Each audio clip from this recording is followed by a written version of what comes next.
Dahulu kala, di negeri antah berantah yang dipimpin Maharaja Indradewa, hiduplah sepasang suami istri yang dikenal sebagai si miskin. Mereka diusir oleh Maharaja Indradewa sehingga harus hidup dalam kemiskinan dan penderitaan. Setiap hari adalah perjuangan untuk bertahan hidup mereka. Beberapa tahun, saat istrinya mengandung 3 bulan, ia tiba-tiba menginginkan mangga dari taman raja. Aku ingin mangga muda, Mas.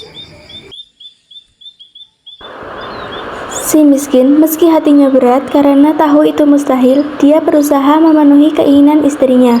Tetapi istrinya itu makin menjadi-jadi menangis, yang akhirnya dia pergi untuk mencoba mencari mangga di tempat lain. Diamlah istriku, saya akan pergi mencari buah mangga itu. Jika kalau dapat, saya berikan padamu. Si miskin pergi ke pasar, berharap bisa mendapatkan mangga atau buah lain yang serupa.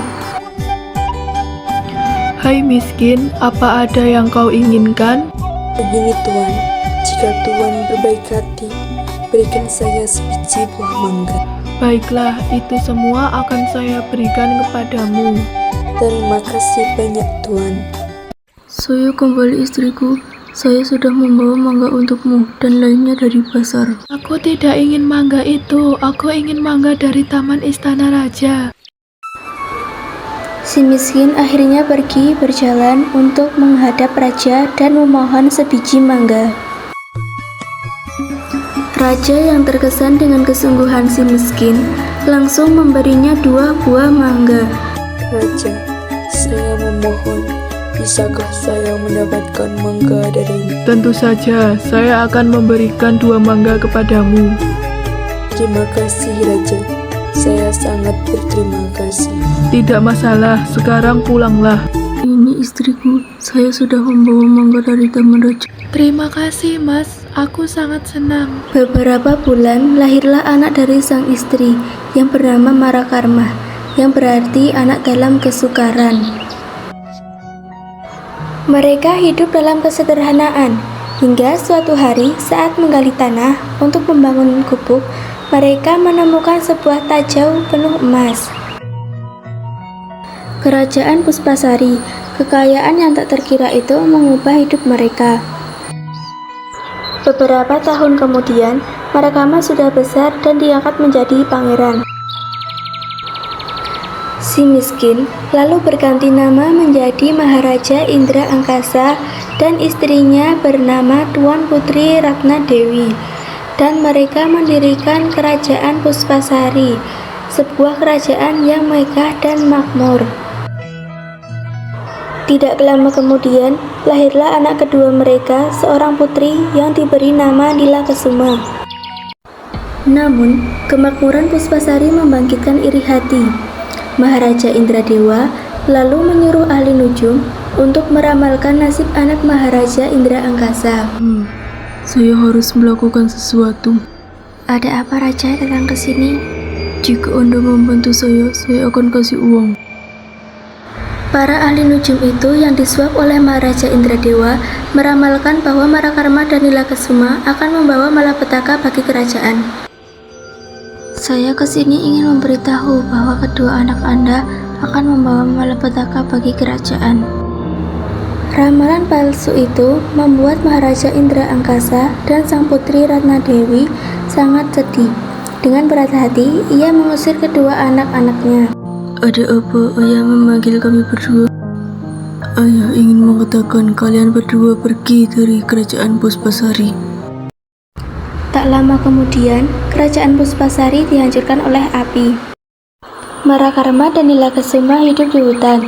Mereka berdua berjuang untuk bertahan hidup. Saat Marakarma mencari kayu bakar, ia dituduh oleh banyaknya orang desa yang salah paham. Dasar pencuri kayu bakar, mari kita hukum dia. Iya, dasar pencuri. Saya bukan pencuri.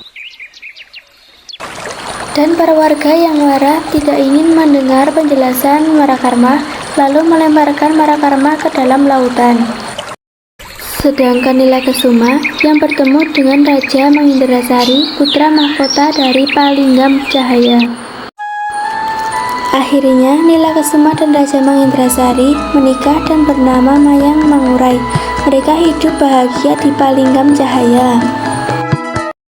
Sedangkan Masih Marakarma hanya di tepi pantai. Cahaya Kairani, putri seorang raja Cina. Waktu Cahaya Kairani sedang berjalan-jalan di tepi pantai, ia melihat Marakarma dalam keadaan terikat tubuhnya, dilepaskan tali dan diajaknya pulang. Mereka berusaha melarikan diri dari tepi pantai, namun nahkoda kapal yang menyimpan rasa kepada Cahaya Kairani akhirnya mendorong Marakarma ke laut. Ia ditelan oleh ikan nun. Namun, ikan nun yang telah menelan Marakarma justru malah terdampar di dekat rumah Nenek Kebayan. Nenek Kebayan lalu membelah perut ikan nun itu dengan daun padi karena mendapat petunjuk dari burung Raja Wali dan Marakarma dapat keluar. Marakarma menjadi anak angkat Nenek Kebayan dan bekerja sebagai penjual bunga. Suatu hari, Marakarma bertemu Nila Kesuma yang melewati toko bunganya dan menceritakan kisah nahkoda kapal yang jahat. Marakarma membalas dendam lalu pergi mencari orang tuanya yang telah jatuh miskin kembali. Dengan kesaktian yang dimilikinya, ia membangun kembali kerajaan Puspasari yang lebih megah dari sebelumnya.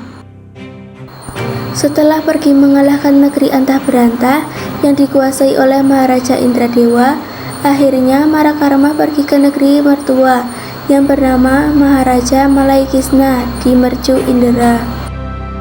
Dan menggantikan mertuanya itu diberi nama Sultan Mangindrasari, menjadi raja di Palinggam Cahaya.